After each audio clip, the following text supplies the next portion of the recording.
Բարև ձեզ բարեկամներ, Փակ TV-ն սկսում է մի նոր հաղորդաշար, բաց զրույց, անկեղծ զրույց, փակ զրույց, որը կուզենաք, դա չի էականը, կարևորը այն է, որ մենք այստեղ հրավիրելու ենք մարդկանց ոչ թե բանավեճի տարբերակով, այլ պարզապես մարդիկ փորձելու են իրենց կարճիկը կիսել մեզ հետ, եւ պիտի ասեմ, որ մեր նպատակը չէ որոշել նրանցից ով է ավելի մոտ կանգնած ճշմարտությանը, ով ոչ։ Մեր նպատակը այդ մարդկանց հնարավորություն տալ արտահայտվելու, ասելու այն, ինչ մտածում են։ Եվ այսօրվա մեր Անդրանիկ հաղորդման հյուրերը ամենևին էլ պատահական չեն ընտրվել։ Հայաստանի ցեղակրոն կուսակցության նախագահ Շանթ Հարությունյանը, բարև ձեզ։ Եվ մեր ճանաչված քաղաքագետներից մեկը Հայկ Մարտիրոսյանը, բարև ձեզ։ Բարև ձեզ։ Պարոն Հայկ, շատ ուրախ եմ, որ դուք մեր տաղավարում եք եւ պիտի ասեմ, որ այսօր մենք իսկապես թափանցիկ զրույց ենք ունենալու եւ հարցը, որ ես տալու եմ թե Հայկին, թե պարոն Շանթ Հարությունյանին, չի նշանակում, որ այդ հարցը միայն մեկին է վերաբերում։ Մեկ ընդհանուր հարց, որի կարող ենք ստանալ տարբեր պատասխաններ։ Առաջին հարցը, որը ուզում եմ սկսենք մեր զրույցը, դա այն է, թե այսօր ռեալ Հայաստանում ինչ իրավիճակ է ստեղծված ազգային ժողովի վերջին ընտրություններից հետո։ Հայկ, միգուցե դուք սկսեք։ Ոչ մի առանձնահատուկ իրավիճակ էլ ստեղծված չէ։ Ես բազմաթիվ անգամներ ասել եմ, որ ես այս պրոցեսները չեմ դիտարկում հատվածային, այսինքն չեմ նայում այս ամսից այս ամիսը կամ այս սեզոնին սա է լինում, նա է լինում, այսպիսի բան, կամ մեկ ընդհանուր շղթա։ Տարբեր օղակներ կան, տարբեր գույներով ներկված, տարբեր չափերի թվացող, բայց դա մեկ միասնական անկախտելի շղթա է, որը կոտրել հնարավոր չի լինում եւ կոտրողել չկա ճիշտն ասած։ Եվ այդ շղթայի օղակներով հերթով անցնում է process-ը, մինչեւ կհասնի վերջին, որտեղ այդ շղթան կտրված է եւ ամեն ինչ ավարտվում է։ Սա հերթական հանգրվանն է, որի մասին մենք բազմաթիվ անգամներ խոսել ենք, ես այսպես ասեմ։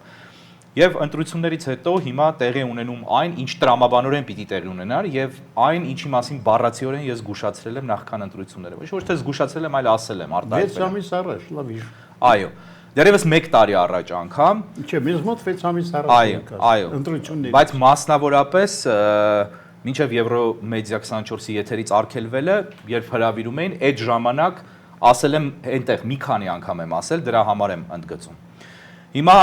տեսեք, տեղի ունեցել այսպես կոչված ընտրություններ, իշխանությունը վերարտադրվել է եւ վերարտադրվելուց հետո միայն մեկ բան է փոխվել։ Առավել անկաշկանդ, առավել բաց, առավել կոշտ է գործում այս ռեժիմը եւ առավել կոշտ է շարունակելու գործել։ Ինչու, որովհետեւ առջևում կան պատմական կարևորագույն իրադարձություններ, որոնք տեղի են ունենալու, դա սահմանադրության փոփոխությունն է, դա միգուցե ստորագրումը, միգուցե չստորագրումն է, այսպես կոչված խաղաղության պայմանագրի, եւ դա ինչ որ մի պահի իմ կարծիքով, իմ համոզմամբ անխուսափելի Ադրբեջանի ռազմական հարձակումն է Հայաստանի վրա։ Միաժամանակ նաև ադրբեջանցիների, ես 300,000 թիվը չեմ ուզում ասել, որտեղ ես համոզված եմ, որ 3 միլիոն եւ ավելի են գալու, եւ սա չափազանցություն չի, բայց չեն գալու մի օրում 3 միլիոն չեն նստելու ավտոբուս կամ գնաց գալու, չէ։ Հայաստանը բնակեցվելու է ադրբեջանցիներով, այնպես ինչպես Արցախն է բնակեցվել ամբողջությամբ։ Եվ այս իրադարձությունները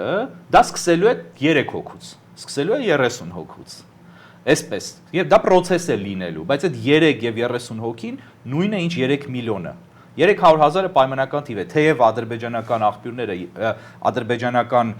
պաշտոնատար անձինք 300,000 թիվը հնչեցրել են եւ այդ մասին եղել են տարբեր հետազոտողների հայտարարություններ եւ վերլուծություններ արդեն on-line դրանք տեղադրված են։ Հիմա ես պայմանական եմ ասում 3 միլիոն։ Միգուցե 10 միլիոն կան, թեև 10 միլիոն չեն գա։ Շատ դժնանիկ։ Չէ, բայց ասածս ինչ է, որ Հայաստանը իմ համոզմամբ ապագայում եւ առաջիկայում լինելու է առանց հայերի։ Հիմա այս գործընթացները, բայց դա վերջին փուլն է։ Այս գործընթացները իրականացնելու համար անհրաժեշտ է ունենալ մի իրավիճակ, որտեղ այլևս բոլորը վախեցած են, բոլորը սարսափած են, բոլորը լռեցված են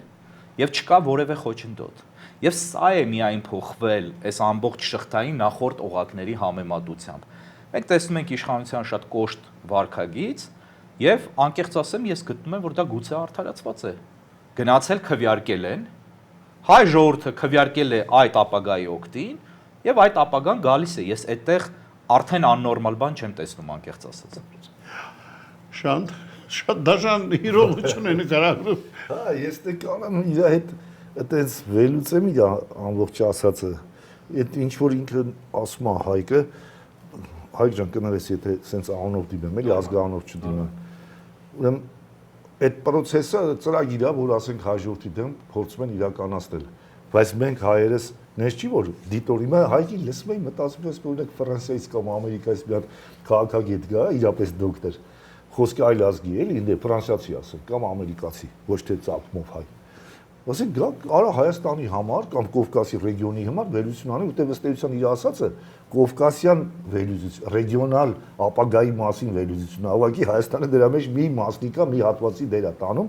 Ասենք նորմալ կնայեի ու նաև կասեի սա լավ է որ մեզի այս մարդը զգուշացնում է, ասենց հեռանկար է սպասում, որ մենք ավելի սկզբունքայինորեն, ավելի հետևողական, ավելի կոնսոլիդացված պայքարենք այդ process-ը չլինելու դեպքում, որտեղ Հայկը ըստ էության նոր բան չի ասում, ասենք Անեի կործանումից հետո 1045 թվականից հետո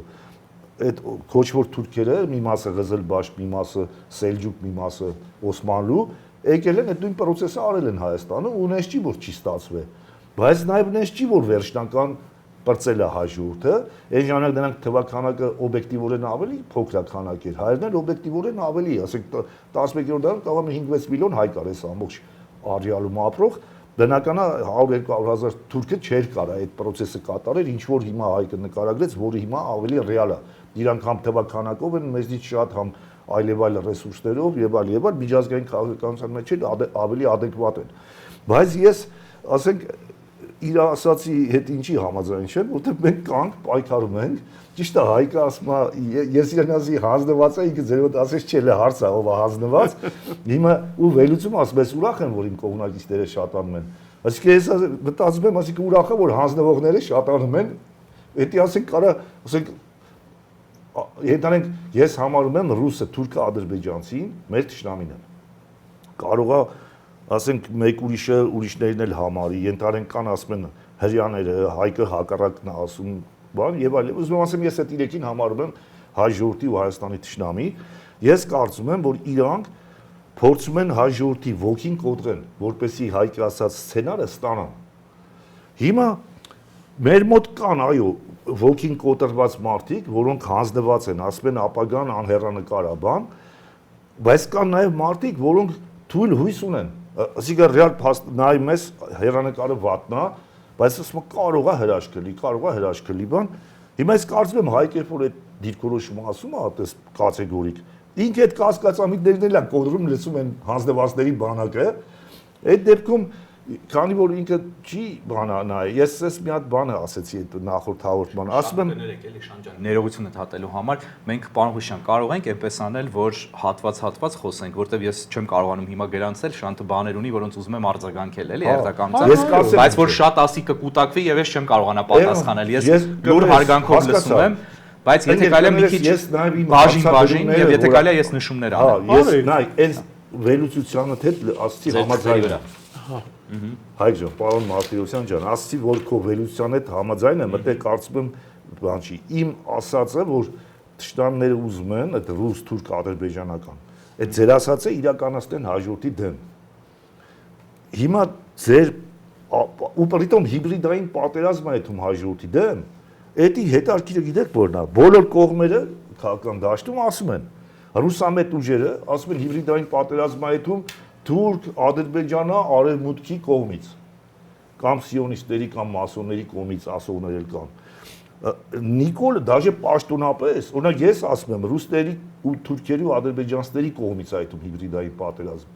Նիկոլն էլ ասում է, որ ռուսների կողմից այդում հիբրիդային, Ալեն Սիմոնյանը, Նիկոլը, բոլոր այսինքն պաշտոնական մակարդակով հայտարարված է, որ Հայաստանի դեմ ընթանում է հիբրիդային պատերազմ։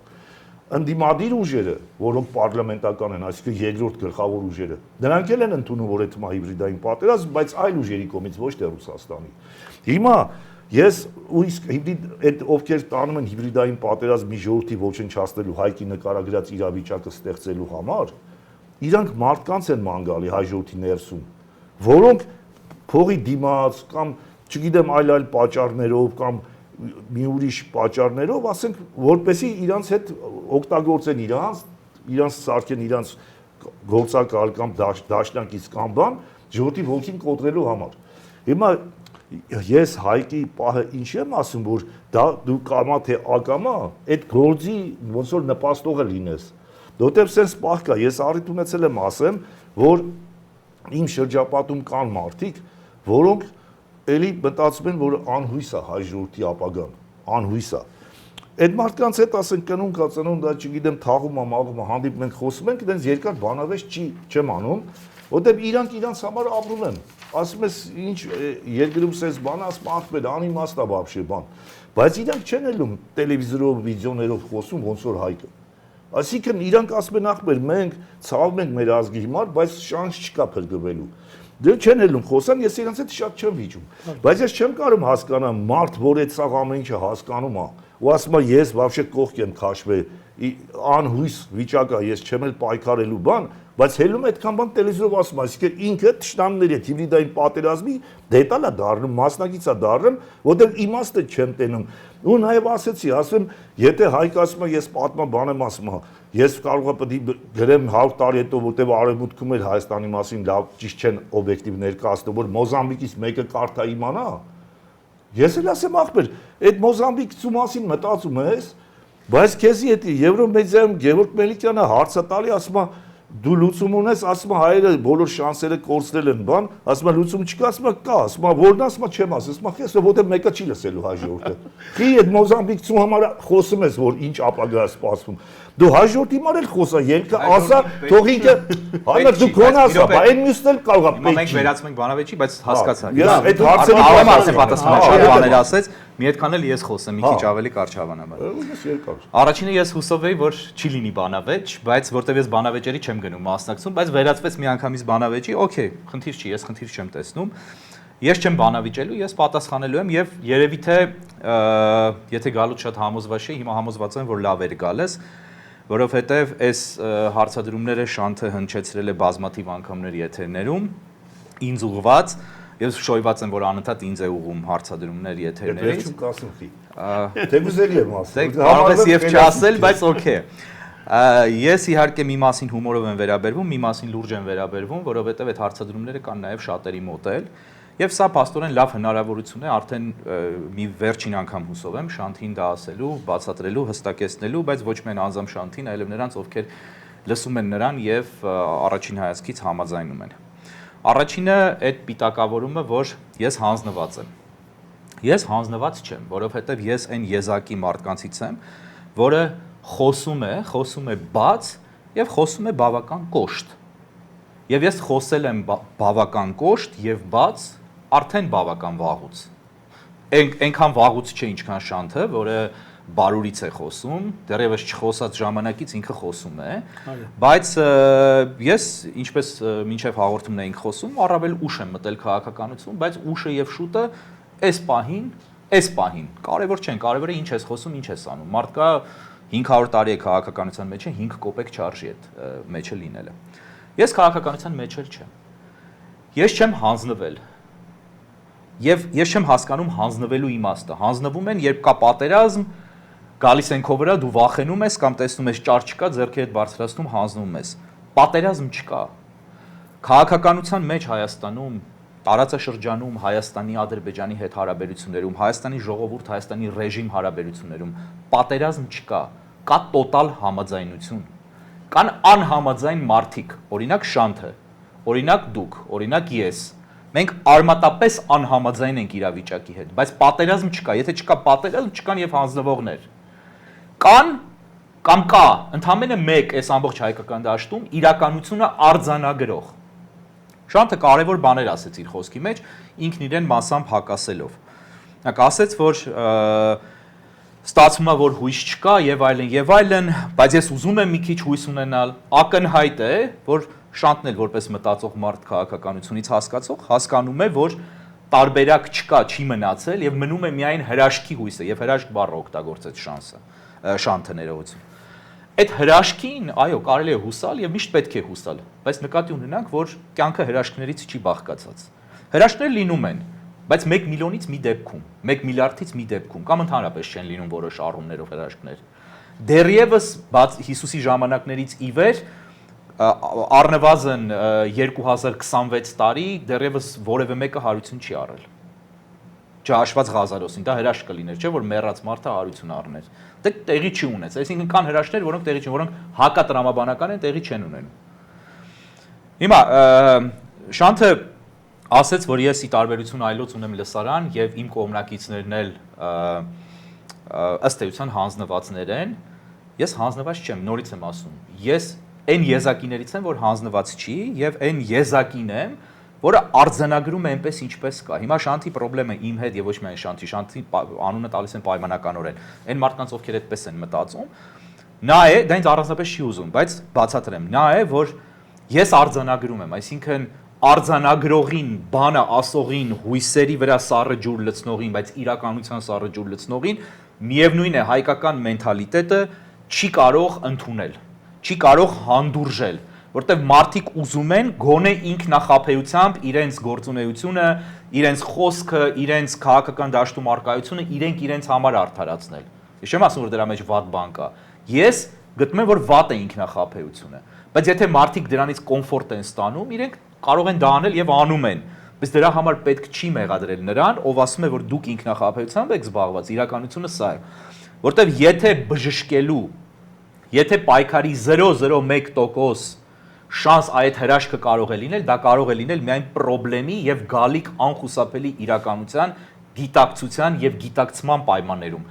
Ոչ թե ինքդ քեզ հույս տալու։ Անընդհատ հանձնվել են բաներ, անընդհատ տեղ են ունեցել անverջ պարտություններ եւ հայ ժողովուրդը հայրեն հույս է տվել, որ լավ է լինելու։ Հիմա էլ իրեն լավի հույսով գնում է ընտրում է այս ռեժիմին, վերընտրում է երրորդ անգամ, որտեղ համարում է, որ այս ռեժիմի հետ լավ է լինելու, համարում է, որ ամեն բան լավ է լինելու, շարունակում է հանգիստ ապրել, ավելին ընկնում է վակխանալյաների մեջ հասարակությունը, մենք տեսնում ենք Երևանում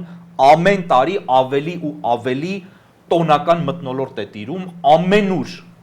Ես նայում եմ ռեստորանները 3 անգամ ավելի շատացել են, քան 3 տարի առաջ, պատկերավոր ասած, փողոցներում արդեն մայթերում տեղ չկա։ Բոլորը լիքն են, բոլորը ուրախ են, բոլորը անհոգ են։ Եվ որտեղ մարդիկ հույս ունեն։ Այս հույսի խնդիրը ես Արա Պապյանի հետ էլ եմ այս նույն վեճը ունեցել։ Հույսի եւ չհույսի, ես դեմ եմ սուտ հույս տալուն, որպեսզի չհիասթափվեն չգնան։ Հիմա Շանթը ասեց, նրանք ովքեր չեն խառնվում ոչ մի բանի, նրանք էլ են հիասթափվում, նայելով հայկին եւ այլն եւ այլն։ Ներողություն, իսկ այդ մարդիկ մինչեւ այդ ինչ էին անում։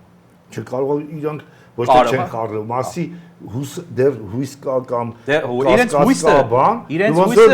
իրենց հույսը իրենց խոհանոցի սահմաններից դուրս չի գալիս։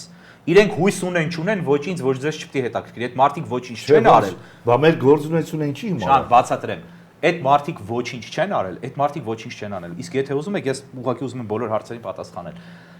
Ընդհանրապես ոչ ոք ոչինչ չի արել Հայաստանում։ Ես կրկնեմ, Հայաստանում պայքար չկա, կան անհատների պայքարատիպ գործողություններ, ներառյալ քոնը, ներառյալ իմը։ Ընդ որում ես իմը չեմ հարցի պայքար։ Հիմա գալիս եմ, հերթով եմ գալիս, Շան ջան, որովհետև դու երկար խոսեցիր, պատասխանը բնական։ Չէ, խնդիր չունեմ ես, ինչքան պետքա խոսած, որ համ լսարանը ընկալի։ Ես ուզում եմ հասցեագրեմ, էլի քո ասածները։ Եվ պայքար չկա, եթե պայքար լիներ, այս ժողովուրդը եւ այս երկիրը այս վիճակում չէր լինի։ Հայ ժողովուրդը չի պայքարում, ինքը երբեք չի պայքարել։ Պայքարել են անհատները, դա արդեն այլ թեմա է եւ շատ երկար, որոնք եղել են ղեկավար դիրքի, չասեմ պաշտոնների, չի եղել պետություն, որը այդ պայքարը զսպեր, որը արտահայտեր ժողովրդի կամքը, եղել են անհատներ Նժդեհի պես, որոնք որոշակի այլ անհատների համախմբելու հնարավորություն են ունեցել, եղել են անդրանիկներ, որոնք պայքարել են եւ ժողովուրդը նրանց դեմ է պայքարել, եւ չի խոսում այս մասին, բայց Դավիթ Ստեփանյանը, մասնագիտությամբ ճարտարապետ, ֆանտաստիկ 2 ֆիլմ է նկարել։ Առաջին հանրապետության եւ Անդրանիկի մասին, ես խոսել եմ այս մասին բազմաթիվ անգամներ, ձեր եթերից էլ եմ ուզում ասել, պոպուլյար բան է ֆիլմը, ավելի հեշտ է դիտել, քան գնալ գրքեր կարդալը։ Թող մարդիկ նայեն կամ գնան ցուցադրություններին, որ կազմակերպում է երբեմն Ստեփանյան, Դավիթ Ստեփանյանը, ֆանտաստիկ գործ է արել այդ մարդը, փաստերի հիման վրա առանց ռոպագանդայի ցույց տալով, թե Անդրանիկը ոնց էր փորձում պայքարի ոգի ստեղծել, չբարձրացնել է, ստեղծել։ Եվ ոնց կերան Անդրանիկին։ Ոնց էր Անդրանիկ ուզում Երևանը գրավել։ Ոնց էր առաջին հանրապետության ղեկավարության հետ կոնֆլիկտի մեջ մտել, որտեղ ասում էր չի կարելի զիջումներ անել, վերանալու ենք, ոչինչ անալու ենք, հանրապետությունն է կորելու, ոնց զզվեց, թքեց ու գնաց, հեռացավ։ Պայքար չկա, չի եղել։ Սա խաբեություն է, ինքնախաբեություն է։ Ձեռքի հետ էլ ուրիշներին խաբել եւ դա այդ սրսկող թմրաբեր դեղն է, որը մարդկանց ասում է դե լավ կլինի, պայքարողներ կան, դե թող պայքարողներն էլ իրենց գործանիչը լավ չի լինելու եւ պայքարողներ չկան։ Ես անձամբ չեմ պայքարում։ Ես ասել եմ ձեր եթերում, դա դոնկիխոտություն կլինի։ Մյուսը շատ կարճ ուզում եմ անդրադառնալ այդ բանին, որտեղ ինձ ասում են սիոնիստ, հрьяաների շահերը պաշտպանող, բայց հрьяաների ոչ շահերն են պաշտպանում, ոչ սիոնիստական գաղափարներ եմ առաջ տանում, ես ձեզ չեմ ասում, բայց տարբեր մարդիկ, բայց ասեցիք, որ ես այլ կարծիք եմ հрьяաների մասին։ Բայց ես չասի վատ կարծիք եք թե լավ։ Չէ, հասկանալի է, բայց հասկանալի է։ Ես համարում եմ դուք դրական օրինակ եք բերում, անկախ դրանից։ Շատ դրական։ Ես կարծում եմ, որ եթե մենք քաղաքական մտածողության կես գրամ ունենայինք մեր մեջ, մեր ԴՆԹ-ի մեջ, մենք ամեն ինչով պիտի կապկեինք ուղակի, copy paste անեինք հрьяաներին եւ իսրայելցիներին։ Պետք չի կապկել, բայց որպես կատարելացված է,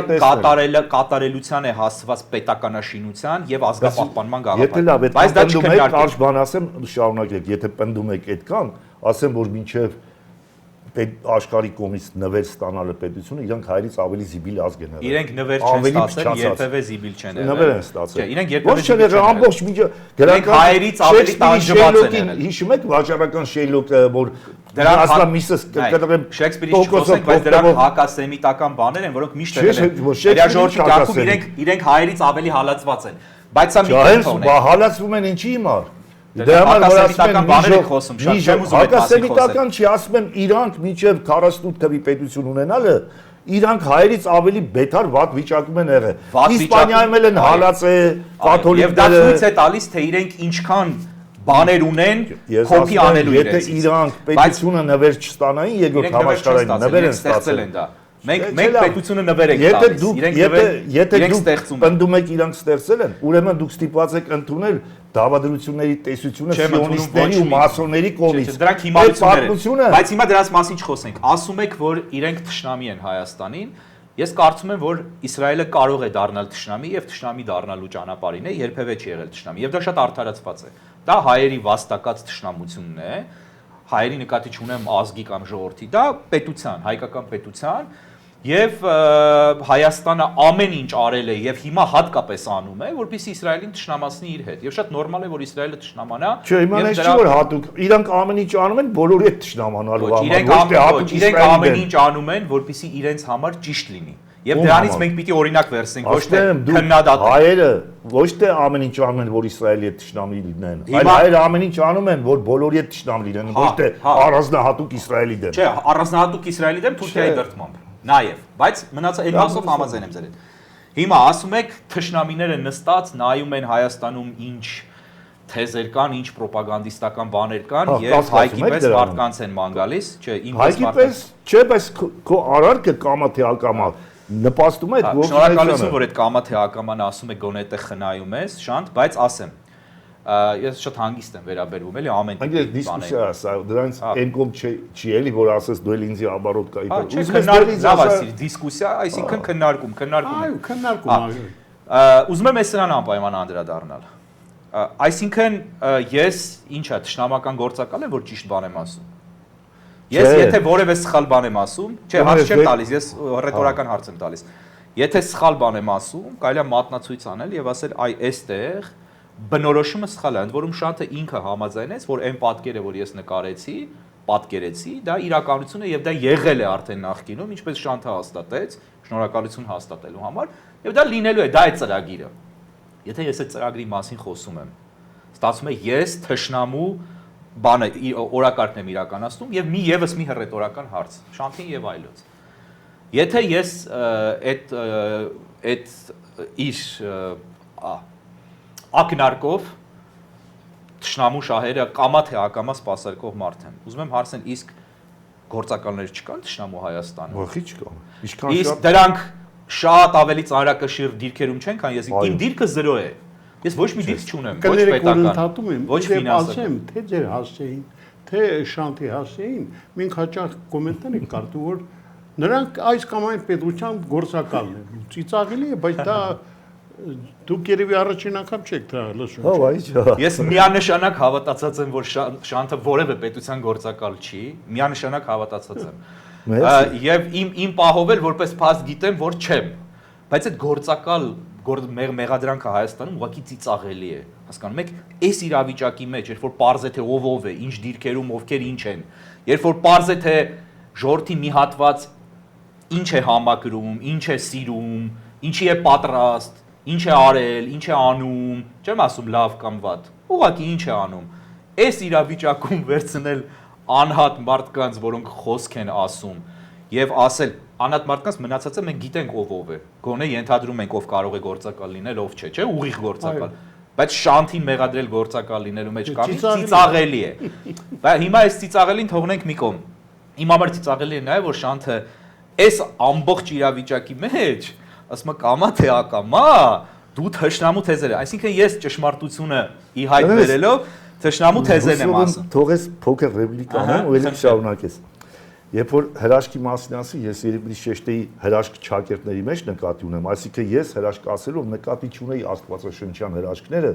որ դուք ձեր նախորդ միայն աստվածաշնչյան հրաշքը։ Չէ, թողեք ասեմ, հրաշք ասել է նկատի ունեի, օրինակ Նժդեհը 7 հոգով, երբ որ բոլշևիկները եկան մտան Զանգեզուրը գրավեցին, նույնիսկ ղափանցիկ մի պահ չկռվեցին, ինքը բարձրացավ խուստուկ, հալածում էին ղափանցիները իրեն։ Կներես, ինքը բարձրացավ խուստուկ 7 հոգով։ Հետագայում որ դժգոհություններ առաջացավ գնում էին թաքուն իրան տենալու, ինքը ասեց, հա, ես գկամ ձեզ կօգնեմ, այդ ընթացքում էլ երկու հատ նամակ գրեց։ Ժողովրդին էլ ասեց, որ ապերախտ ժողովուրդ էսկոմենկոմ բարոյապես մեղադրեց, ասեց հան ուղարկի քու փականագործները գան աշկերես հանեն, որ քու գլխի գալիք զուլումը չտենան բան, ու ինքը երբ որ մեղադրում էր ժողովրդին բարոյապես, դա նրանից էր, որ ինքը ակնկալիք թաքուն հույս ուներ, որ Ղափանի ժողովուրդը որոշակի ամոթի զգացում, այսինքն բարոյական չափորոշիչներ ունի։ Բայց արդարացան։ Հա, բավոնց իջավ 7 հոգով, էդի հրաշք չի, 7 հոգով իջավ, ապստամբեց սա Զանգեզուր ազատագրեց, որի համար դու հիմա ապրում ես։ Չէ, դրա համար դու իմ ասած հրաշք բառը մի տար աստվածաշնչյան հարություն առնելու բիբլիական բաների մասին չեմ ասում, կներես, հետո շարունակեմ։ 60-ականներին, որ ասենք հերեսու իրանգերները ստեղծում էին ազգային միացյալ կուսակցությունը, ու ասում էին, որ Հայաստանը պետք է անկախ լինի, էլի ժողովրդի իրանք ում հետ որ խոսում էին, նույնիսկ կային մարդիկ իրանց հետ բանտ նստած, բան ասում էին, ախպեր, ինչ եք խոսում, ինչ անկախություն։ Հայրիկյանը դրա համար 10 ասում, անկախությունը այդպես էլ չեղավ։ Եղավ, ոչ չեղավ 90։ Երբեք չեղավ։ Լավ էլի, բա 91 թվին ինչ եղավ։ Բացարձակ չեղավ անկախությունը։ Եղավ ձևի ֆորմալ փոփոխություն, Հայաստանը ավելի կորցրեց իր անկախությունը։ Մի րոպե կներեք։ Սովետի ժամանակ ավելի անկախ էր, քան հետո կամ հիմա։ Չէ, լավ, լրիվ էդի կներեք աբսուրդ հայմատությունը չի կարա մի երկրի վարչական շրջանը մի ազգ ելնելով Եթե իրավականորեն եք նայում, Շանթ, եթե իրավականորեն եք նայում, նայեք փաստացի։ Այն ժամանակ Հայաստանը հիմա էս կարճ բացատրեմ եւ էլի խոսքը փոխանցեմ ձեզ, հա, որ չլինի որ ես հիմարություն դուրս տվեցի եթերում։ Բացատրեմ ինչ նկատի ունեմ։ Հայաստանը ուներ 0 անկախություն սովետի ժամանակ։ Այո։ Միանշանակ օկուպացվել էր բոլշևիկների կողմից եւ կորցրել անկախությունը տոտալ։ Ուղիղ կառավարում էր իրականացվում Մոսկվայից դրա։ Հա, ու 60-ականների անկախության համար պայքար սկսողները վերջը ստացան անկախությունը։ Ավարտեմ, չստացան, ավարտեմ միտքս։ Իրավական առումով ֆորմալ առումով, փաստացի առումով անկախություն չկար։ Բայց երկրի ներսում այս կամ այն ազգային մտածողություն ունեցող հայ կոմունիստական երկրորդ շրջանում, ընդ որում բոլշևիկյան շրջանը նկատի չունեմ, այդտեղ շատ քիչ ազգային մտածողություն ունեցող մարդ կար, եթե կար ընդհանրապես։ Երկրորդ շրջանում արդեն Ստալինի սատկելուց հետո, մասնարարապես 60-ականների ձնհալի ժամանակ եւ այլն 70-ականներին, 80-ականներին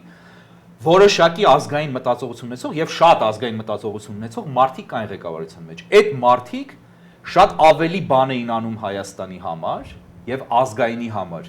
քան երբևէ արվել է այսպես կոչված երրորդ հանրապետության ժամանակ եւ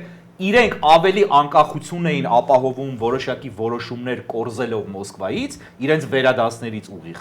քան այն ինչ Հայաստանի այսպես կոչված երրորդ հանրապետության կառավարիչները արեցին երկրի համար։ որովհետև երբ որ այդ նոմինալ անկախությունը, ձևական անկախությունը 91 թվականին նվիրվեց հայերին, ահա թե ում է նվիրվել պետությունը,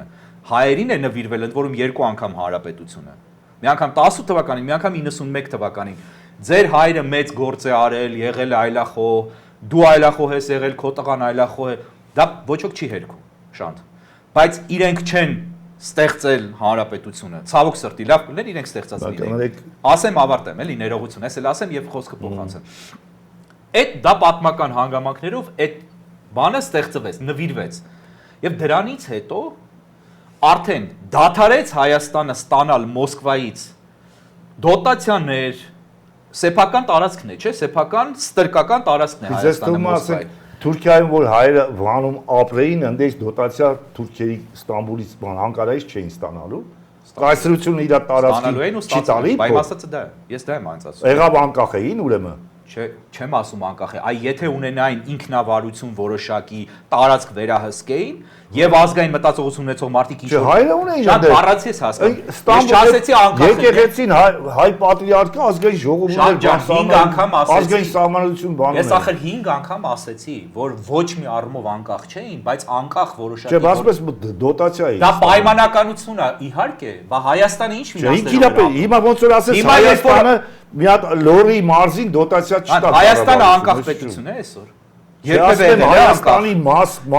թե մաս լինելուց վերածվել է լորի մարզին, բոլորին տալիս է դոտացիա, բայց լորին որ տալիս է, մենք ավելի այդ լորեցիք ավելի անկախ են, քան բոլոր մարզերը։ Չէ, ով է։ Բայց սովետական Մոսկվան բոլոր հանրապետություններին դոտացիա տալիս էր, որոնց մի բան ասում ես, ինքդ ասում ես մի բան, ես չեմ ասել, հետո սկսում ես դա հերքել, ես դա չեմ ասում։ Դու ասիկ դոտացիա ես տալի ավելի անկախ է։ Ես չեմ մի կապիր իրար։ Շատ տարբեր մտքեր էի արտահայտում, մեկը դոտացիայի մասով, մեկը ֆինանսավորման մասով, մյուսը անկախ գործողությունների անկախ գործիչ։ Իմ ասածը այն է, կարճ ասեմ։ Իմ ասածը այն է, որ այսպես կոչված երրորդ հանրապետության օրոք Հայաստանը անգամ այն ինքնավար մի փոքր անկախությունը չի ունեցել, որ ուներ կայսրության կազմում ստրուկ պետություն լինելով։ Անկախության ընկալման տարբերություն։ Հիմա այս 40 տարվա մեջ ունեցել է։ Ինքը դե յուրե ունի, մի հատ էս բան։ Ասում եմ դե յուրե ունի։ Ես ասում եմ դե յուրե ունի, իրականում ունի։ Հիմա էդի արդեն մեր խնդրեմն է։ Ու նաև որ այո, մեր խնդրեմն է, բայց փաստացի թե չունի։ Դուք երբ որ դա ասում եք կրված պրծած ժողովուրդ է։ Հաղթած ենք։ Այդ պաշտոնյաները ավելի հաղթելու են։ Նայեք, չէ, հաղթելու հասը չէ։ Թողեք ասեմ, ասեցի որ նախ որ դուք ասում եք նվեր եք ստացել։ Ես ես հիշեցնեմ դուք քաղաքագետ եք, դոկտոր եք, արևմուտքում է շատ եք լինում։ Մի էդի լսած կլեք։ Շատ չեմ լինում, ապրել եմ շատ երկար։ Առավել եւս Ռուբիոն իրանց այդ գոսսեկրետարը Լեհաստան էր գնացի իշխոսած, ասեց մենք Չարիքի կայսրությանը հաղթեցինք միասին, այս սենց դաշնակիցներով ՆԱՏՕ-ով բանով եւ նաեւ սովետական միության դիսիդենտների հետ ամբողջ աշխարհը ընդունում է որ սարը պատերազմը իմիջայլոց Պատրիկ Բուքենենկա երևի դուք ավելի լավ գիտեք դրա մասին քան ես Պատրիկ Բուքենենը գրում է իր վերլուծության մեջ ասում է ոնց եղավ որ պայքարը ամերիկան սարը պատերազմը սկսեց ու կրեց ասում է մինչև ասում է Հիտլերը փորձում էր հզոր էր զարգացած ասում է կոլխոզ կար բեսպրեձել կար հալածում էր ով գալիս էր ասում է գիտեր թե հեսա սովետը փլվելու է չփլվավ ասում է ամերիկացի կանալիզ արին ասին քանի դեռ բոլշևիկյան, կոմունիստական կամ տրոցկիստական կամ սոցիալիստական այդ հայացքները պրոկոմունիստական, մարքսիստական հայացքները քանի արևմտյան Եվրոպայում ինքը դեռ պահանջարկված է, կան երիտասարդների յաճեյք, բջիջներ, բաներ, որոնք մեր արևմուտքի ազատ աշխարհում գործում են, քարոզում էին մարքսիզմ, լենինիզմը, չգիտեմ ինչ Ասում ամերիկացիք այս անգամ խելոք հաշվեցին, ասին հələ մեր միջի 5-րդ ճարասումները ոչնչացնենք, ոչ թե ֆիզիկապես սպանելու առումով, այլ գաղափարապես ծնանկացնելու առումով։ Ու ասում է 50-ականներին մանավանդ Ստալինի մայից հետո այլևս ոնց որ վարկաբեկվավ սովետական քարոզչության հետ կոմունիստական, սոցիալիստական գաղափարախոսությունը ամբողջ արևմուտքում ասում է ջախջախվեց այդ պրոկոմունիստական այդ յաչեյկեկը երիտասարդական բան, նոր ասում է 50-ականների վերջերից նոր որոշում կայացվեց, ասում եմ, որ ամբողջ արևմուտք ազատ աշխարհը իր մոտ եղավ մոնոլիտ գաղափարախոսությամբ սովետը որպես Չարիքի կայսրություն սկսավ ընկալվել, թեկուզ պաշտոնապես Ռեյգանը դա հայտարարեց, բայց արդեն ասում եմ, հետո հաշվի առանք ասում եմ, սովետի ներսում ազգային խնդիրներ ունեցող ժողովուրդների պայքարը, խղճի ազատության, մարդու իրավունքների պայքարը, կրոնական ազատության, ասում եմ, այս ամեն ինչը համադրելով 50-ականների վերջին նոր Միացյալ Նահանգները որոշում կայացրեց, որ սարը պատերազմը լիարժեք թափով տանելու է, որ Սովետին կրի։ Այսինքն այդ ձևի մարդիկ վերլուծում են այսօրվա այդ Ռուբիոն, որը գոսսեկրետար ասում է, որ այդ Սովետի փլուզման մեջ դեր են խաղացել, իմիջիայլոց ասեմ, հայերը դուք ճիշտ եք, եթե մենակ հայերը ամենականները անկախությունը պայքարեին չէին ստանալու, բայց ուկրաինացիներ կային, որոնք տասնյակ հազարներով, դաժե Շուխևիչից հետո 200-300 հազար մարդ բանտերում, Սիբիրներում աքսորվել, դրանց ընտանիքներից 2-2.5 միլիոնները հետները աքսորվել են, այսինքն միլիոններով ուկրաինացի, Պրիբալտիկա, Լիտվա, Լատվա, Էստոնիա եղել է, Վրաստանը մի քիչ ավելի ուշ բան։ Բայց իրենք են քանդել Սովետը։ Չէ, մի րոպե ասում եմ, ասեցի։ Հիմա էդի գիտեք ոնց է, ոնց որ ասեք խոսքի Սովետը կայնում ասում է ես Գերմանիային կրեցի։ Սուտ է իհարկե։ Չէ, մեծ մասը պես են ասում։ Չէ, միայնակ չի արել Սովետը։ Հա, բայց Ամերիկան երբ որ կրել է, այն էլ առանց Սովետի չի արել։ Իհարկե։ Հիմա այդ ինչի այդ դեպքը ընդունում եք, որ կոալիցիայով կրեցին Գերմանիային, բայց երբ որ Ռուբիոն ասում է կոալիցիայով կրեցինք, հղում անելով մի դրվագ նաև դիսիդենտների վրա, որտեղ դիսիդենտների փաստացի ներգործությունը Խորհրդային Միության վրա շատ մինիմալ էր, որտեղ Խորհրդային Միությունը տոտալիտար գից ավտորիտար տեղ պետություն էր, որը ճնշում էր դիսիդենտներին եւ ձեր որպես մարդիկ մյուսների պես մյուսները ավարտում էին իրենց կյանքը բանտերում կամ անցկացնում էին կամ գնդակահարվում էին։ Եվ դիսիդենտները այդ հարվածները չէին կարող հասնել։ Սովետական Միությունը քանդվեց, ես չեմ ուզում մենք գնանք այս թեմաների մեջ, բայց Սովետական Միությունը մի րոպե ասեմ, հուսով եմ սրանով կարտեք։ Սովետական Միությունը քանդվեց պետական հիմարագույն կարգի, գաղափարախոսության անկենսունակության, տնտեսական ավանակային քաղաքականության, ամբողջ աշխարհով մեկ ֆինանսների հսկայական մսխման եւ ռուսական պետականաշինության անընդունակ քաղաքական մենթալիտետի պատճառով։ Այս տարբեր պատճառներով պետական կարգի, որը իր մեջ բազմաթիվ կոմպոնենտներ ունի։ Այսինքն դուք սխալ կառուցված լինելու արդյունքում ասում եք, ինչպես նաև արևմուտքի ձեզ քարոզում, ձեր նման մարդկանց, այդ ինչ որ հիմա դուք ասեցիք, ովքեր էին քարոզում։ Դիսիդենտներն էին ձեզ քարոզում, ձեր աչքերը բացում։ Ես այն ժամանակ դուք պրոստը չէիք ջոգում։ Հա, ձեզ ասելով ձեր նման այդքան բան ունեին, լսարան ունեին, կարող էր ինձ ձայնը լսվել Սովետում։ Մեկին բռնում էին, տանում էին գաղութներ։ Հա, բա հետո մարդիկ էլ տներում խոսում էին, ասում են, «Էսի չսենց»։ Եվ մարդիկ դուրս եկան ու տապալեցին խորհրդային իշխանությունը։ Ոչ, խորհրդային իշխանությունը ինքն իրեն տապալեց։ Դա համընդհանուր կոալիցիա։ Հիմա թողեք ուրիշ օրինակ բերեմ։ Մաս էին դրա։ Բայց հիմա դրա մասին չի խոսում։ Մի հատ լսեք, ես էսի առիթ եղել է տելեզով պատմել եմ, էլի պատմեմ։ Ուրեմն հորս ընկերներից Վասիլյան Հովիկը ասում էր այն մարդ ասում էր, մենք Սովետի մար ավելի վտանգավոր էինք, քան թե Շահյանը, Հայկազն ու Ստեփանը, որ անկախություն էին ուզում, պրիտոմ այդ ԱՄԿ-ն որ ստեղծվավ, գրած էր պայքար սովետիզմի եւ կոմունիզմի դեմ։ Ոչ միայն անկախ Հայաստան ենք ուզում, այլ պետք է կոմունիզմի դեմ պայքարել դա։ Վասիլյան Հովիկենք ոչ անկախություն են ուզում, ոչ կուսակցություն են ստեղծել, ուղղակի հայրենասիրական խումբ էր, ոչ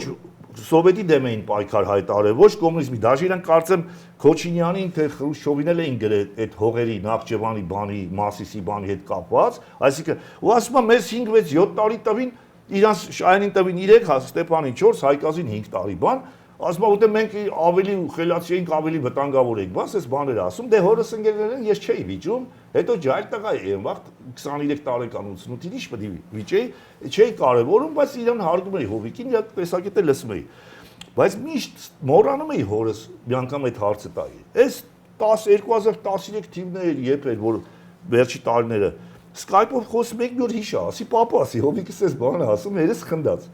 Ասում ասում, տեղես ճիշտ է, ասում վաշիտը մեզել էր հետարքիր։ Ասում գաղութում նստած էիք, ասում եկան ասին մի հատ գեներալ է Մոսկվայից եկել KGB-ի, որպեսի ինչ-որ քաղաքդաստիարակչական կանոնով հետ խոսա, ասի ինչ փողոք ունեք, պահանջ, բան, էլի էս։ Ասում դե տես չենք այդում տեստեղեր, բայց ասում քանի որ սա գաղութին էին տանում։ Մեզի առիթ էր, եթե այք ուրիշների նահագին բախտումը, որ հատուկ չեն գնացել բարակից բարակ շփվենք, դե ամեն ձևի կալանավոր եղել է։ Ասում ասին կետան կդեք խոսանք, բանկանենք, ոչ էլ կնանք, էլի տենանք ինչ այք է խոսում։ Ասում գնացինք, ասում դες թեկված իրար հետ խոսում ենք, այդ բանի դալիճում էլի, դե գաղութում դալիճ ա եղել։ Ասում մեկ էլ մի հատ ասում բան մեր անունը ասում լեսանք, ասեց Հայկազը, Շահյանը, Ստեփանը, բան ասում դες ուշադրություններից դարձիկ, մի հատ ասում ուկրաինացի Հելավ ասում դե գեներալը խոսում էր Սովետը արդար բան երկիր է էս այնա, ասում այդ ուկրաինացին հելավ ասես չհասկացած, որ արդար է։ ասես մենք անկախության կուսակցություն ենք ստեղծել, թե խումբ ենք ստեղծել, ասում անկախություն ենք ուզում, մեզ տվել ես, ասում ինձ տվել ես 11 տարի, ընկերոջս 12 տարի, այն մյուս ընկերոջս 14 տարի։ Ասում այդ նույն բանի համար Հայաստանում դատվել են Շահյանին տվել եք 3 տարի, Ստեփանին 4, Հայկազին 5։ Այդ ոնց եք խոսում արդարության մասին, բան, ասում ես, նախ ասում ընդունված չի որ կալանավորը վեկալի բողոքի ասիջան խեսքիչ դատե բանման, ասում համել հետաքրքիր է այդ գեներալի շփի պատասխանի, որտեվ այդ մարդը ասում անարդար մոտեցում եք ցույց տվել, ասում ես գեներալը սենց արեց, ասեց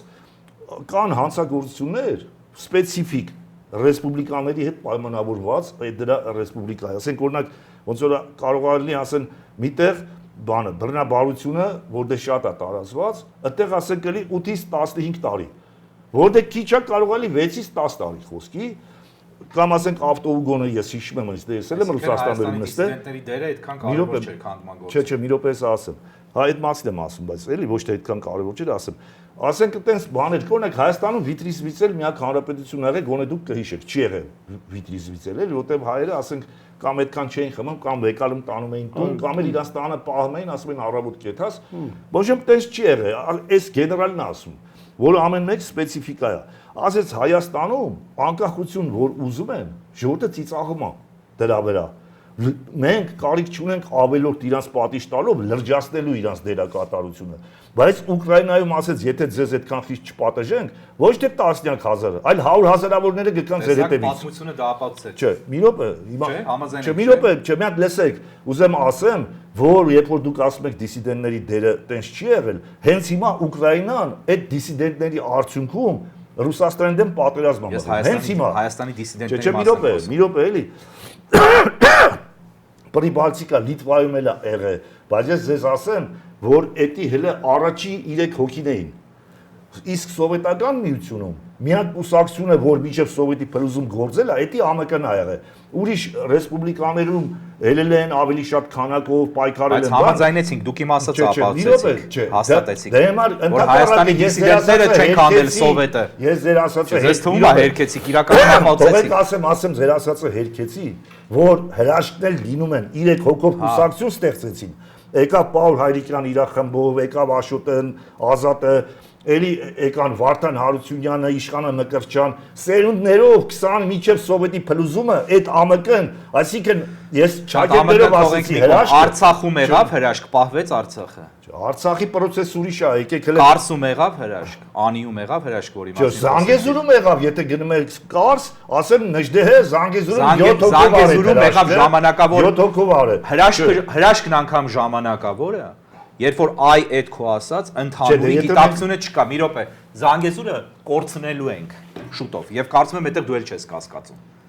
Զանգեզուրը, չէ, որ իրանք ներխուժում կանեն, ես գրեթե վստահ եմ, արդեն արել են ջերմուկի միջև մի հատված։ Բայց ես տարբերակներ տենում եմ, որ կանանք փրկեն Միշկան Զանգեզուրը։ Բայց ոնց խոսենք դրա մասին, ոնց։ Չէ, այդ կասեմ, այսա կասեմ։ Ժողովուրդը ոտքի կկանգնի Արցախը տալուց հետո։ Վեճի մի հատ գլխավոր բան կա, որը ես զարմանում եմ, որ դուք անտեսում եք ու իմիջիալոց Հայաստանի քաղաքական դաշտում բոլորն են անտեսում։ Okay։ Բոլորը տարբեր լուծումներ ասում են ու մարդիկ, որոնք ասենք իրանք քաղաքագիտության,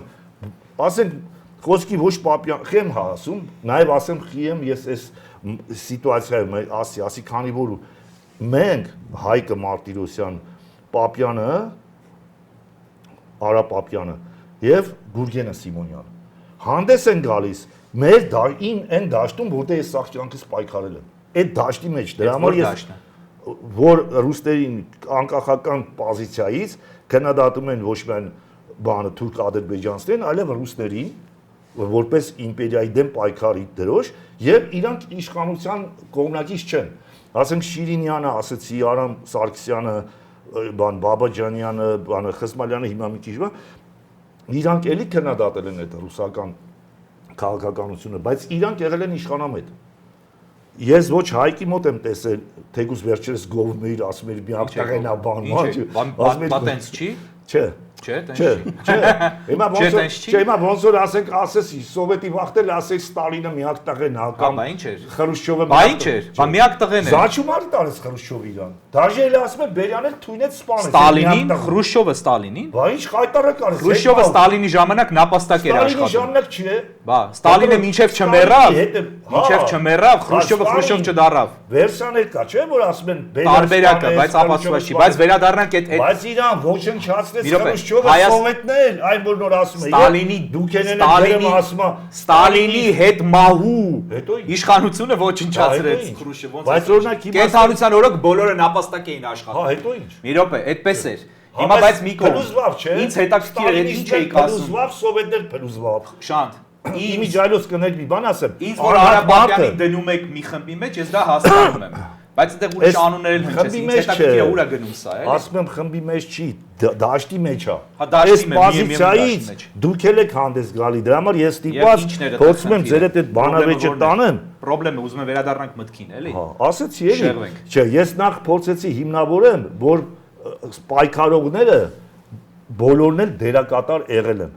Դրան իմաստը գլխավոր խնդիրը ինչ եմ ասում, որ ես ձեզնից ոչ մեկից չեմ լսել։ Ընդհանրապես, այս ինչ որ խոսում ենք, դաժե թողենք, վեկալենք։ Բայց ճիշտ եմ, այս ներողություն ես էլ ասեմ հստակած։ Ճիշտ եմ հասկանում, որ ինձ հիմա մեղադրում եք իշխանամետ լինելու մեջ։ Ընդհանրապես ասի դուք իշխանամետ չեք, դրա համար եք ես դաշտում։ Ասում եք թեև մի անգամ լսեցի, որ ասեց, որ Փաշինյանը դա չի նշանակում, որ տղամարդն է պայմանականորեն, բայց եթե ես դրանից հետևեցնեի, ենա չէի ասի դուք իշխանամետ։ Okay, շնորհակալություն։ Ես ասում եմ ուղղակի ասեցիք, բայց էլի չեմ։ Էդի համարում եմ ավելի շատ ռետորական կամ իրոնիկ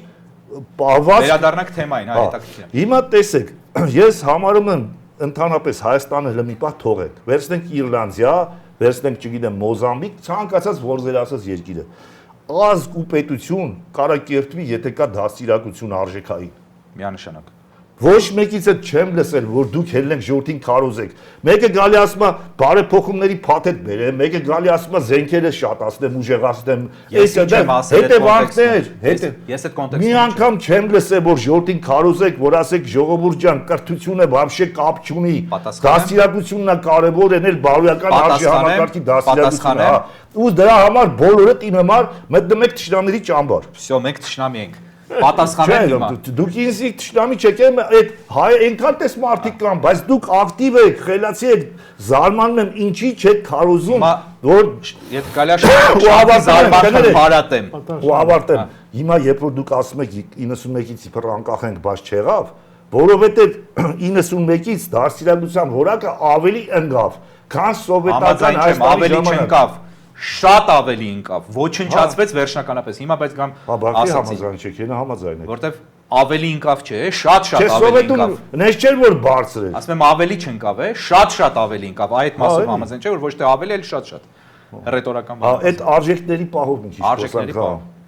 Շան ջան, ես գիտեմ, որ դուք մոնոպոլիա եք սահմանել այդ արժեքների թեմայի վրա, ես բազմաթիվ անգամներ լսել եմ, այդ մեղադրանքներ եմ լսել մնացած բոլորին, որ որևէ մեկը մոնոպոլիա չեմ սահմանել, պրոստը ես հելա նոյեմբերի 5-ին արժեքների հեղափոխություն հռչակեցի, այդ ձեր ասած 15 հոգով, 13 հոգով դատվեցինք, հիմա այտենց բնական է, ով որ առաջա քաշում իդեան, հիմա դրա հետ ասոցացնում եմ։ Հիմա հայրիկյան անկախության գաղափարը մոնոպոլիա չի արել, բայց ինքը անկախության խորհրդանիշն է։ Պատասխանեմ էլի,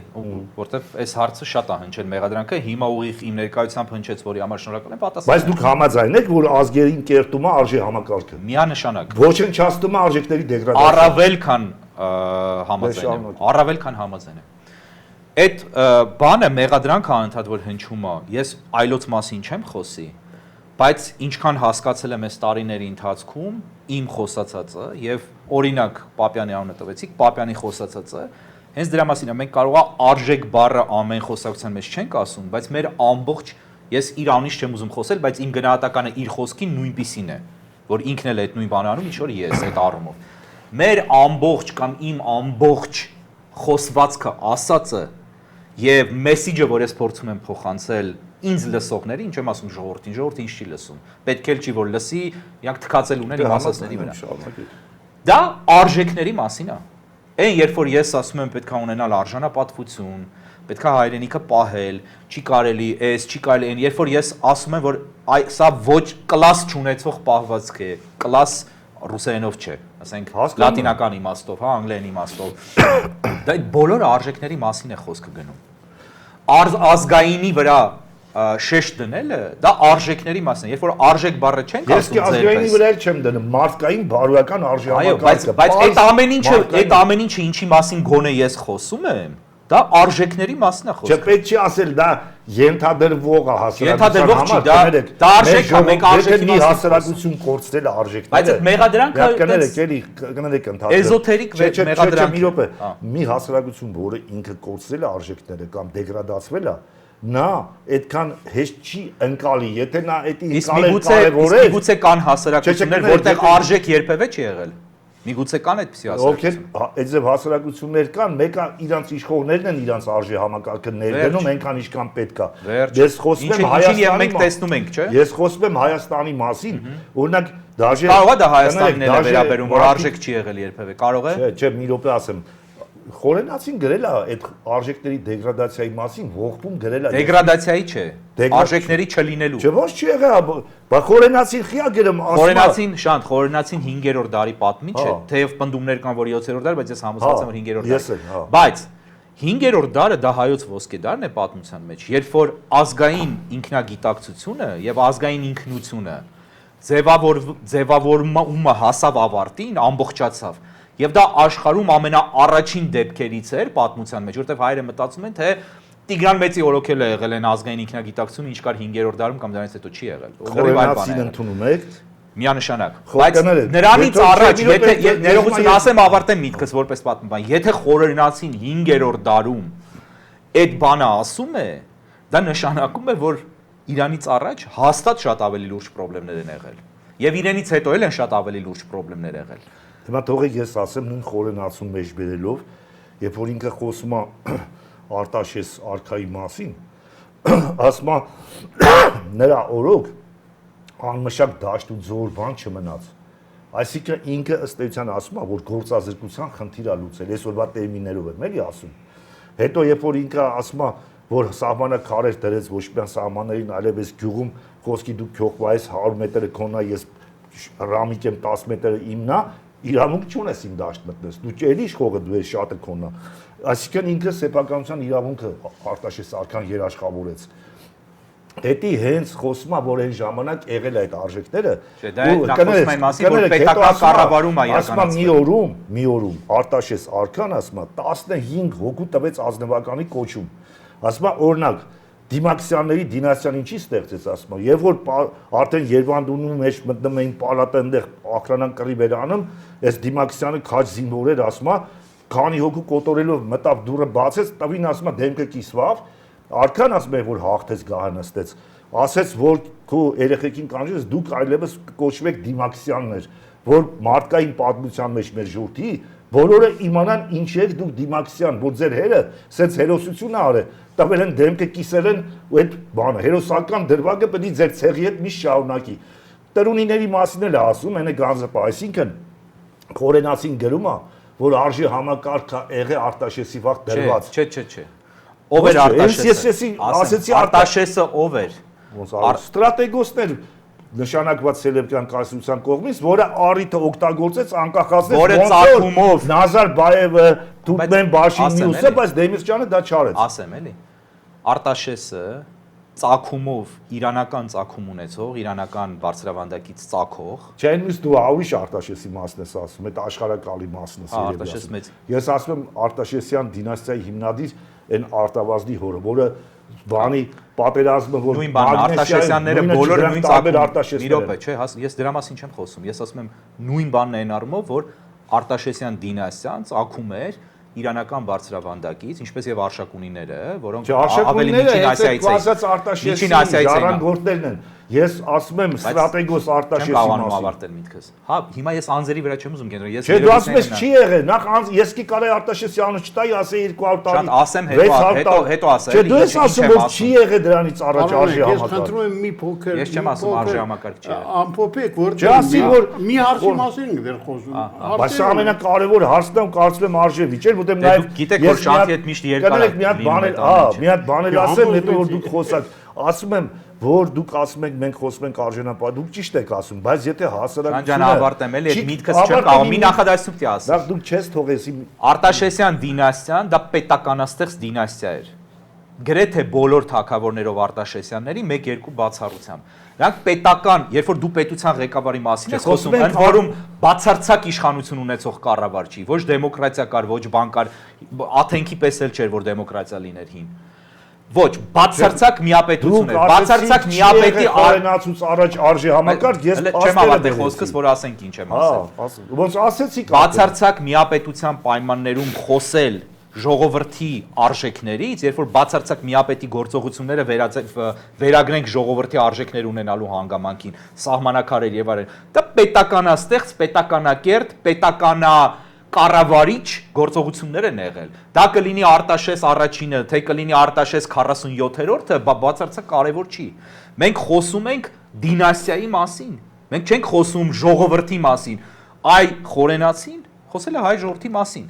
Չէ, հենց դուք ասիք, որ Չէ, ժողովրդի մասին չի խոսել։ մի րոպե ասել է դրանից, չէ, ասում է իշխանները վախկոտ անարի, չգիտեմ ինչ, զինվորականները զենքատող, հարբեցող, գիտեմ որ Ներողություն, մոնղոլների կամ թուրքմենների մասին չի խոսում, չէ։ Հոգևորականները ասում է ծույլ, չգիտեմ, գիտությունները ատող, եսի մի գիտեմ ինչ, ինքը խոսում է էլիտայի մասին, նաև իշխում է ժողովրդի մասին։ Բայց դուք դա չասիք, դուք ասիք, որ իր ժամանակ եղել է ոսկե դարը, դրանից առաջ հաջորդ արժի համակարգ չի ունեցել, ասեցի նույն հղում անվելով Ես չասի հաջորդ արժի համակարգ չի ունեցել։ Ես հարց տվեցի խորենացում, որ մեջ վերել հարց տվեցի, ասեցի միգուցե չի եղել։ Չէ, միգուցե դրանից հետո էլ չի եղել։ Ես էլ ասեմ, եղել է ու փաստել են Դե որ ասում եք ուրեմն տենց է եղել։ Բայց թողեք ոնց ասեք այդպես է։ Ընդհանրապես աշխարհում երբեք հասարակությունը ամբողջովին ինքը չի հելնում արժեքների հեղափոխություն անում կամ այդպես չի, համաձայն չեմ։ Մի րոպե հեսա ես ավարտեմ, ելի չեք համաձայնվի։ Ու այդ արժեքների հայաստան հեղափոխությունը ինչ էր։ Հենց այդ է ուզում օրինակ բերեի, ուրեմն Բաբկեն Հարությունյանը կա, չգիտեմ, գիտեք թե չէ, ով մացիկա իմ ուսուցիչն է եղել, իմ դեկանն է եղել, իմ լավ բարեկամ։ Մի օր Բաբկեն Հարությունյանը այդ այս թեմաներով շատ է եթում խոսում ենք, ասում է Շանտ, ասում է, այդ մարդկանց անհատների, հասարակության ամբողջների, զանգվածների դերի բանի մասին ես մի քիչ նիչեական մտածելակերպով եմ սկզբից ձևավորվել, մանավանդ պայմաններն էլ դրան նպաստ է, ասիկ երբ որ դուք ասում եք անկախություն Հայաստանում հերետ էլ ուզում մի քանի ընկերների հետ, այդ անհատականությունը, անհատի դերը հիմա միշտ ոնց որ կարևորել եմ ու մաքսիմում մերժել եմ, որ ասում է բանը զանգվածներն են, որ պատմությունը որոշում է Սյանեյան Մույն Բաբկեն Հարությունյանի հետ խոսում էինք, այդ տեսակետները ասեց Շանտ ասեց, մինչև հիմա պատմաբանները, մասնագետները Ֆրանսիայում վիճում են, թե Բաստիլի գրավում է եղել 3-400 հոգով, թե 3-4000 հոգով։ Բայց Ֆրանսիան այդ վաղ մի 30 միլիոն բնակություն է ունեցել։ Ու ասենք բոլշևիկները որ եկան, հիմա որ կարդում ես, ասում է 800-ից 1000 հոգի հարձակման ձմեռային պալատը գրավեցին։ Եվ որ մի Ռուսաստանը կարող է մի 80 միլիոն, 100 միլիոն եղած ա եղել։ Բայց ներկայացնում էին տասնյակ միլիոնների։ Հակառակ պարագայում չէին հաջողի։ Չէ, բա հիմա ձեզ դուք ուզում եք ասեք հայ ժողովուրդը իր վիճակից դժգոհ չի։ Չէ։ Ոսմո չէ։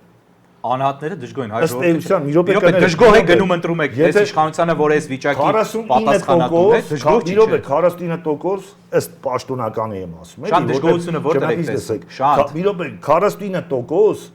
պաշտոնական թվերով, եթե կեղծի, ասենք կեղծիք չի, ամենաարդարն է, բայց 91 թվից մինչև այսօր Հայաստանում բացի երևի Լևոնինությունը մնացածը կեղծվել է Լևոնին ուղղակի կարիքել չի։ Ինչ գիտեք, դա էլ չի կեղծվել։ Չէ, դա կարծում եմ, օրինակ հայրիկան ասում է կեղծվել է, այստեղ ես լսել եմ, որ լցրել են այն ժամանակ։ Չէ, լցնելը հարցի մյուս կողմն է, կարող է 84% չէ։ Ասում եմ, կարող է 84% չլեր, ելներ ասեք 64%, որտեվ Լևոն Տեր-Պետրոսյանը այդտեղ արտահայտում էր հայ ժողովրդի շահերը, որը նաև համընկնում էր ռուսական իմպերիայի շահերին։ Ըստ է համադրություն եղավ։ Երբեք չեմ կարծում, որ նա երբևէ արտահայտել է հայ ժողովրդի շահերը։ Չէ, Ղարաբաղ էր սաղ ժողովուրդը ուզում, ասենք անկախություն չէին ուզում։ Բայց Տեր-Պետրոսյանը չէր ուզում Ղարաբաղ, թե ուզում էր։ Ինքը Ղարաբաղ էր ուզում, ընդդեմ անկախության, Հետո Ղարաբաղը պոկեց, անկախացրեց։ Չէ, հիմա իր Որ Լևոնի հետո գնա Ադրբեջանին։ ասում եմ հայ ժողովրդի հիմա պաշտոնական թվերով Նիկոլը ունի 49%։ 51%-ը հայ ժողովրդի մոտ ճուզել որտեղ եք տեսնում։ Ասում եմ, այդ ճուզելը ինչով արտահայտվում, բացի Շանթի եւ Հայկի Չէ, մի խոսելուց։ րոպե, ասում եմ 51%-ը Նիկոլին չի ընտրը։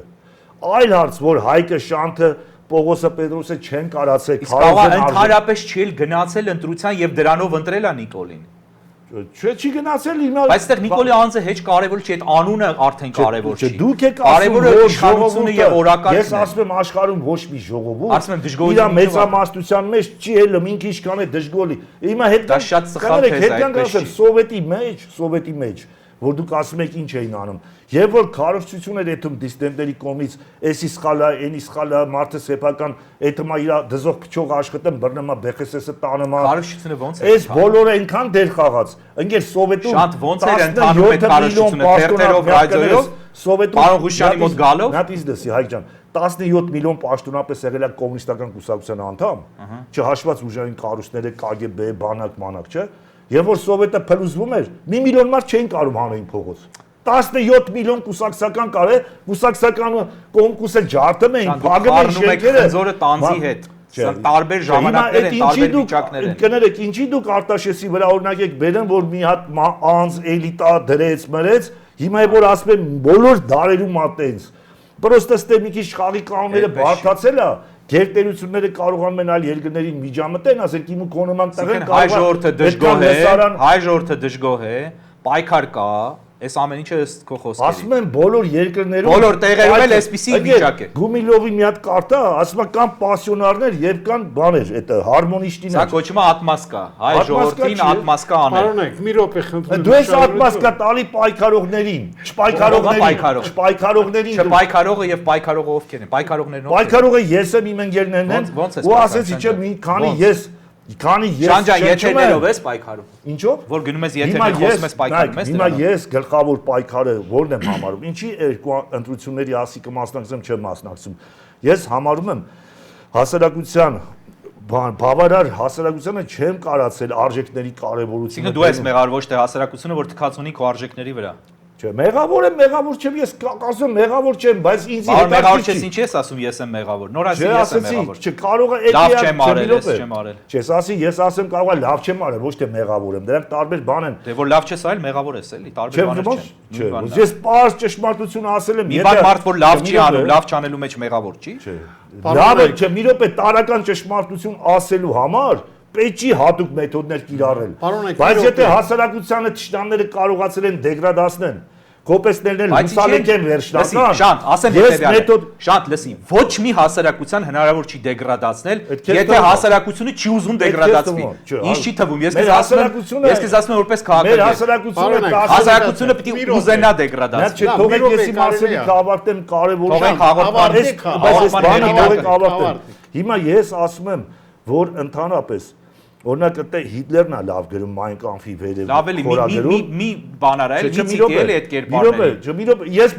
դա վիրավորական է իմ համար, երբ որ դու այդ ես ասում եմ մեղավոր հրեշին ցիտում ես, մի ցիտի։ Ես Քեմալ Աթաթուրքից եմ օրինակ վերում, Մուսոլինից եմ վերում, բոլորից ովքեր խելոք Չէ, ինձ հետաքրքիր չի։ Նա սես բան ասել։ Ես կարամ չասեմ նրան, բայց կլի որ ուրիշին ցիտում եմ հեղինակային։ Հիմա մեղավոր ավստրիացի ցիտելու արժանի չի, մի ցիտի։ Ասում եմ, մի րոպե ինձ լսեք, ասում եմ, որ ես ինչի գրեցի Mein Kampf-ը։ Ասում եմ, ընդհանրապես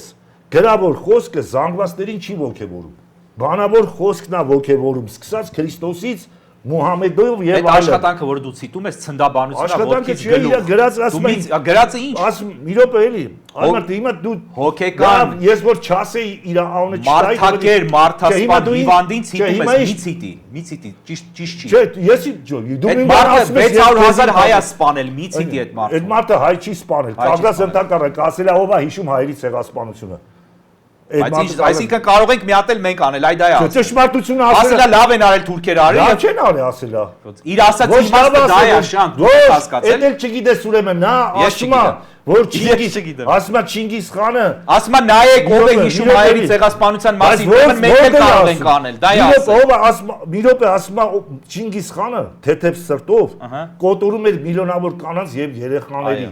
Բայց պատմությունը նրան հիշում է որպես սոսկ մեծ կայսրության հիմնադրի։ Դու ասում ես հաղթողներին չեն դատում, ու ով է հիշում վերջի այդ անբարոյական հրեշավոր բաները։ Ճշմարտությունը ասել ցավոք սրտի, որ մենք դաս քաղենք։ Դրա մասին է խոսքը, բայց ես ուրիշ բան էի ասում, թողենք իր անունը։ Ասում եմ, վեկալեք ուրիշ բան կարդացեք, կտենաք, ուղղակի իր մոտ եմ ես առաջի անգամ հանդիպել։ Ասում է, որ բանավոր խոսքը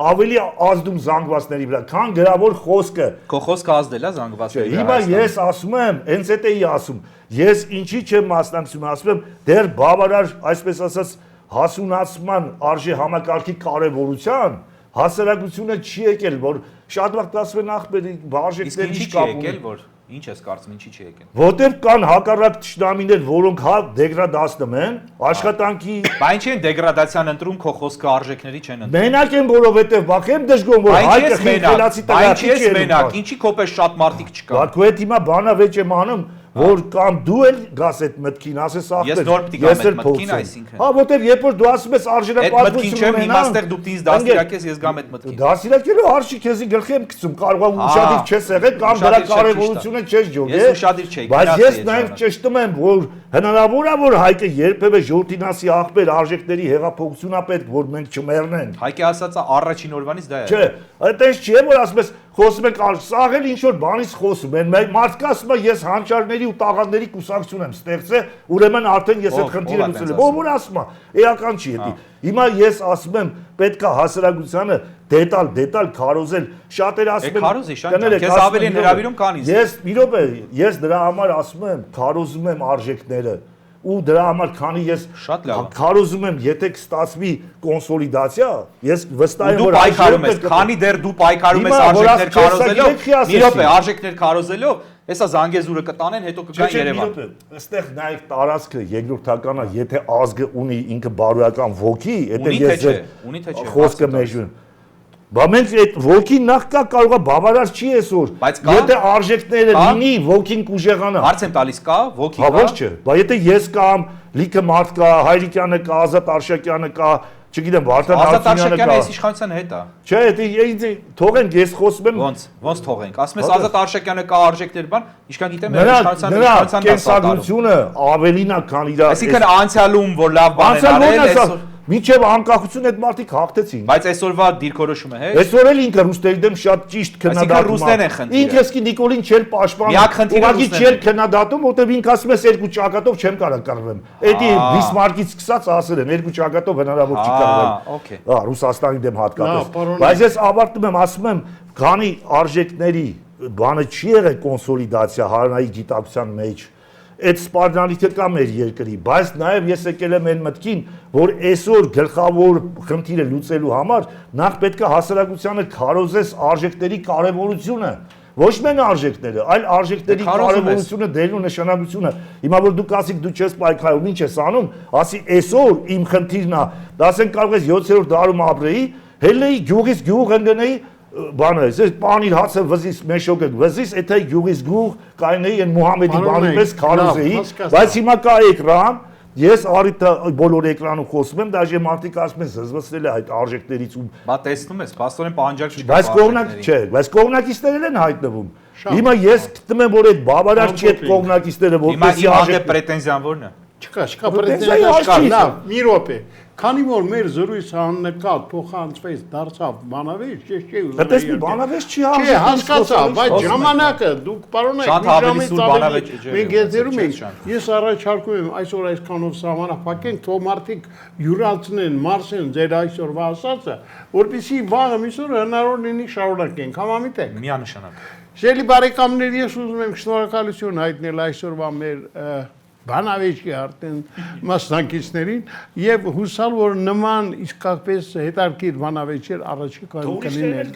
անպայման մենք հրավիրում ենք բոլոր ցանկացողներին եւ Շանթ Հարությունյանը եւ մեր շատ հարգարժան Հայկ Մարտիրոսյանը պատրաստ են այդ բանավեճերը մենք սկի չենք իրանք թողան վիճեն այդ արժեքների դե լավ այսօր այսքանով համանապակում ենք լավ մնացեք մեր ոգին երբեք չի կոտրվելու մենք շարունակելու ենք մեր պայքարը այսօր այսքանը ցտեսություն